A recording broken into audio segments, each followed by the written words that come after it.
Maharashtra 7 TV में आप सभी का स्वागत है। आइए बढ़ते हैं आज एकनाथ शिंदे और अजीत पवार पर दबाव नहीं बनाएगी बीजेपी, जाने महाराष्ट्र विधानसभा चुनाव से पहले क्यों उमड़ा प्यार। लोकसभा चुनाव में शिंदे सेना और अजीत गुट पर दबाव बनाने वाली बीजेपी का अब सहयोगी दलों पर प्रेम उमड़ रहा है।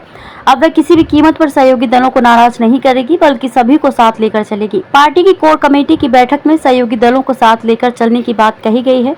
पार्टी के एक वरिष्ठ नेता का कहना है कि लोकसभा चुनाव के वक्त जिस तरह का दबाव बीजेपी ने सहयोगी दलों पर बनाया था, वैसा दबाव विधानसभा चुनाव में नहीं दिखाई देगा।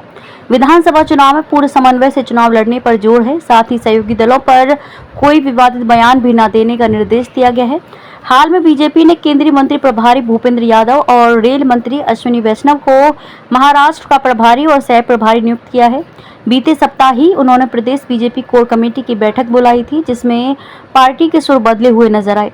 प्रभारी और सह प्रभारी ने प्रदेश बीजेपी के लोगों से सहयोगी दलों को संपूर्ण सहयोग देने के लिए कहा। अश्विनी वैष्णव ने विधानसभा चुनाव में समन्वय बनाने के लिए एक कमेटी बनाने के लिए कहा, ताकि सहयोगी दलों के बीच किसी प्रकार के वाद विवाद की स्थिति को खत्म किया जा सके। इसके अलावा बीजेपी कोर कमेटी के लोगों से कहा गया है कि वे विवादित बयान देने से बचें, ताकि सहयोगी दलों के साथ किसी प्रकार की दूरी ना बनने पाए।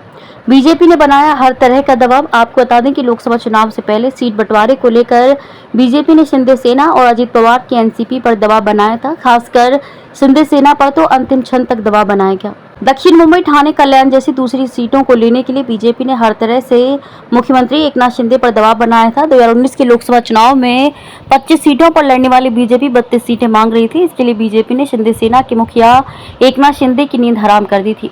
यहाँ तक कि बीजेपी ने सर्वे का हवाला देते हुए शिंदे सेना के सांसद का टिकट तक कटवा दिया। 5 बार सांसद रही भावना गवली का टिकट काट दिया गया। एक उम्मीदवार का नाम घोषित करने के बाद भी उसे बदल दिया।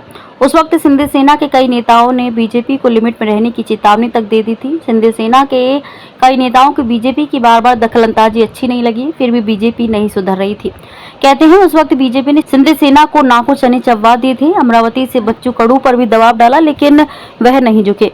बीजेपी के रवैये से परेशान होकर महादेव जानकर शरद पवार से हाथ मिलाए, लेकिन बीजेपी ने अंत में उन्हें शरद पवार के खेमे से खींच लिया। उन्हें लोकसभा टिकट भी दिया, लेकिन वे हार गए। लोकसभा चुनाव नतीजे आने के बाद सबसे बड़ा नुकसान बीजेपी को ही हुआ। 28 लोकसभा सीट पर लड़ने वाली बीजेपी सीधे 9 पर आ गई। दूसरी ओर शिंदे सेना की परफॉर्मेंस बीजेपी से कहीं बेहतर रही।